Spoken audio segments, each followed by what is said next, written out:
Hello नमस्कार दोस्तों। My self Vikram, assistant professor of history, Shri Kapil मुनि गवर्नमेंट कॉलेज फॉर वुमेन। जैसा कि आप स्क्रीन पर देख पा रहे होंगे, भगवान महावीर स्वामी ये जैन धर्म के 24वें तीर्थंकर हुए हैं, या यूं कहें कि जैन धर्म के प्रवर्तक माने जाते हैं ये। जैसा कि आज आपने देखा होगा कि महावीर स्वामी जो अभी आपको स्क्रीन पर दिखाई दे रहा है, आज हम जैन धर्म के विषय में चर्चा करेंगे। लेकिन जैन धर्म के विषय में चर्चा करने से पूर्व हमें जैन धर्म की पृष्ठभूमि के बारे में जानना अति आवश्यक है। जैन धर्म की पृष्ठभूमि किस प्रकार की है? सबसे प्रथम ऋग्वैदिक काल आता है, जिसमें क्या होता है, ऋग्वैदिक काल में लोगों का जीवन सरल सादा जीवन होता है। इसके अलावा यज्ञ और हवन किए जाते हैं। ऋग्वैदिक काल में देवताओं की स्तुति में क्या किए जाते हैं? यज्ञ और हवन। स्त्री और पुरुष को ऋग्वैदिक काल में बराबरी का दर्जा है। स्त्री और पुरुष को एक गाड़ी के दो पहियों की तरह माना जाता है, यानी एक के अभाव में दूसरे का कोई अर्थ नहीं रह जाता।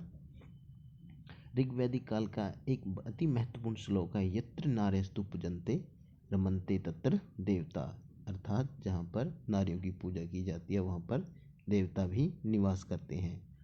ऋग्वैदिक काल जैसे अपनी चरम सीमा पर आगे बढ़ता है, उसके बाद क्या आ जाता है? उत्तर वैदिक काल आ जाता है। उत्तर वैदिक काल में क्या होता है कि जो धार्मिक अनुष्ठान होते हैं, कर्म कांड होते हैं, इनमें क्या होता है कि जटिलता आ जाती है। यज्ञ जो पहले अनिवार्य नहीं थे अब अनिवार्य हो जाते हैं, और बलि प्रथा का प्रचलन शुरू हो जाता है। बलि प्रथा किस प्रकार की? नर और पशु की बलि। देवताओं को प्रसन्न करने के लिए नर और पशुओं की बलि दी जाने लगी उत्तर वैदिक काल में। इसके अलावा क्या होता है कि जो धार्मिक अनुष्ठान होते हैं, क्रियाकलाप होते हैं, इनमें अत्यधिक धन की मात्रा की आवश्यकता होने लगी। धन का खर्च बढ़ गया। किसी प्रकार का धार्मिक अनुष्ठान करने के लिए धन आवश्यक हो गया। उसके बाद क्या होता है कि जो सामाजिक संस्कार होते हैं, हिंदू धर्म में 16 प्रकार के सामाजिक संस्कारों का वर्णन है। इसके बाद क्या होता है कि लोगों के मन में आशंका आ जाती है कि किस प्रकार का धर्म अपनाएं कि जिससे इस प्रकार की जटिलताओं से बचा जा सके। उसके बाद क्या होता है कि इसी दौर में कुछ नए की आवश्यकता थी कि लोगों के विश्वास और कर्मकांड अत्यधिक जटिलताओं से जीवन भर गया था। इसके बाद क्या होता है कि 6ठी शताब्दी ईसा पूर्व अनेक प्रकार के धार्मिक आंदोलन हुए, जिनमें भारत के दो प्रमुख धर्मों में से बौद्ध धर्म और जैन धर्म है। आज हम जैन धर्म के विषय में पढ़ेंगे। जैन धर्म अंग्रेजी के जैनिज्म से बना है। अंग्रेजी में जो जैनिज्म है, इसमें इज्म का अर्थ क्या होता है? विचारधारा। ISM, जैनिज्म जो ISM लिखा है, इसका अर्थ होता है विचारधारा, यानी जैन धर्म की विचारधारा। जो जैन शब्द है जिन धातु से मिलकर बना है, जिसका अर्थ क्या है? विजेता। किस प्रकार का विजेता? जिसने अपनी इंद्रियों पर विजय प्राप्त कर ली हो। ठीक है। इसके बाद हम बात करते हैं कि जैन धर्म का संस्थापक कौन है, उसकी स्थापना किसने की? जैन धर्म के संस्थापक एवं प्रथम तीर्थंकर ऋषभदेव थे। यानी जो जैन धर्म के संस्थापक थे और प्रथम तीर्थंकर थे, ऋषभदेव थे। इनमें जो तीर्थंकर शब्द आया है, जो तीर्थंकर ये शब्द आया है, इसका अर्थ होता है कि पथ प्रदर्शक, यानी रास्ता दिखाने वाला। ठीक है। और जैन धर्म के कुल 24 तीर्थंकर हुए हैं। प्रथम है ऋषभदेव, उसके बाद 23वें तीर्थंकर पार्श्वनाथ थे। ठीक है। जैन धर्म के अंतिम संस्थापक, अंतिम प्रवर्तक और एवं तीर्थंकर महावीर स्वामी थे। महावीर स्वामी को जैन धर्म का प्रवर्तक भी कहा जाता है। इनका जन्म 540 ईस्वी पूर्व कुंडल ग्राम वैशाली में हुआ। देखिए, जो ये 540 ईसा पूर्व है, कुछ विद्वानों के अनुसार 599 ईसा पूर्व है। हम 540 ईसा पूर्व को सही मानते हैं अकॉर्डिंग टू लुसेंट। ठीक है बच्चों। महावीर स्वामी के पिता का नाम सिद्धार्थ था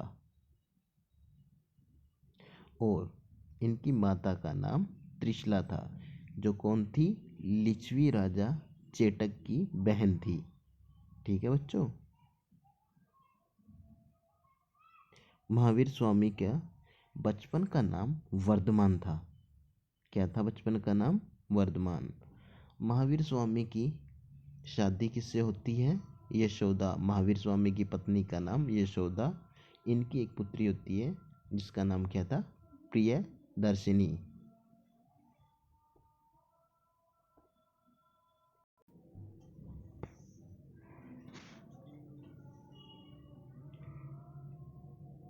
महावीर स्वामी, जिनका बचपन का नाम वर्धमान था, इनको ज्ञान की प्राप्ति 12 वर्ष की कठोर तपस्या के बाद ऋजुपलिका नदी के तट पर साल वृक्ष के नीचे ज्ञान की प्राप्ति हुई।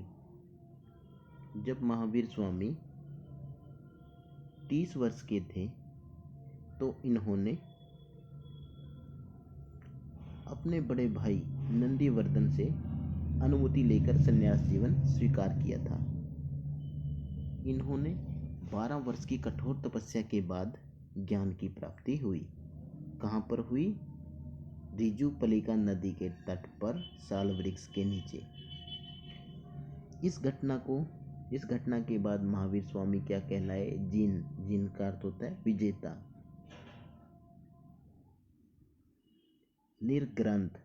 निर्ग्रंथ का अर्थ होता है बंधनहीन। जैसे ही महावीर स्वामी को ज्ञान की प्राप्ति हुई, उसके बाद महावीर स्वामी क्या कहलाए? जिन का अर्थ होता है विजेता। इसके अलावा निर्ग्रंथ का अर्थ होता है बंधनहीन। ठीक है बच्चों। इसके अलावा महावीर स्वामी, इन्होंने अपने उपदेश प्राकृत यानी अर्धमागधी भाषा में दिए। महावीर के अनुयायियों को मूलतः निर्ग्रंथ कहा जाता है, अर्थात बंधनहीन कहा जाता है इनके अनुयायियों के। महावीर स्वामी के प्रथम अनुयायी कौन बने? उनके दामाद यानी प्रियदर्शिनी के पति जामिल। ठीक है। महावीर स्वामी ने जैन धर्म के त्रिरत्नों की चर्चा की है। प्रथम है सम्यक दर्शन, सम्यक ज्ञान, सम्यक आचरण। इसके अलावा जैन धर्म में 5 महाव्रतों की चर्चा की गई है, या यूं कहें 5 महाव्रतों का वर्णन किया गया। प्रथम क्या है? अहिंसा। उसके बाद दूसरा है सत्यवचन यानी सच बोलना। तीसरा है अस्तेय। अस्तेय का अर्थ होता है चोरी न करना। और नंबर 4 है अपरिग्रह यानी किसी भी वस्तु का संग्रह न करना। और नंबर 5 है ब्रह्मचर्य। ठीक है। जैन धर्म में त्रिरत्न, सम्यक दर्शन, सम्यक ज्ञान, सम्यक आचरण का वर्णन है। इसके अलावा 5 महाव्रत, अहिंसा, सत्यवचन, अस्तेय, अप्रिय और ब्रह्मचर्य का वर्णन किया गया है। इसके बाद क्या होता है? जैसे ही जैन महावीर स्वामी की मृत्यु होती है, जैन धर्म, महावीर स्वामी की मृत्यु कब होती है? 72 वर्ष की आयु में महावीर स्वामी की मृत्यु होती है, यानी 468 ईसा पूर्व बिहार राज्य के पावापुरी में होती है महावीर स्वामी की मृत्यु। उसकी मृत्यु के बाद क्या होता है कि जैन संप्रदाय दो भागों में विभाजित हो जाता है। श्वेतांबर अर्थात श्वेत वस्त्र धारण करने वाले, ये कौन थे? स्थूलभद्र के शिष्य है। द्वितीय है दिगंबर, दिगंबर का अर्थ है नग्न रहने वाले, ये कौन थे? भद्रबाहु के शिष्य है। महावीर स्वामी ने अपने उपदेश किस भाषा में दिए हैं? प्राकृत भाषा में। इसके अलावा जैन धर्म की दो संगीतियां हैं। प्रथम 300 ईसा पूर्व पाटलिपुत्र में होती है और द्वितीय 6ठी शताब्दी ईसा पूर्व वल्लभी यानी गुजरात में होती है। इसकी अध्यक्षता कौन करते हैं? श्रमा श्रवण। ठीक है, आज आपने जैन धर्म के विषय में जाना। आशा करता हूँ कि आपको ये पसंद आया होगा। धन्यवाद।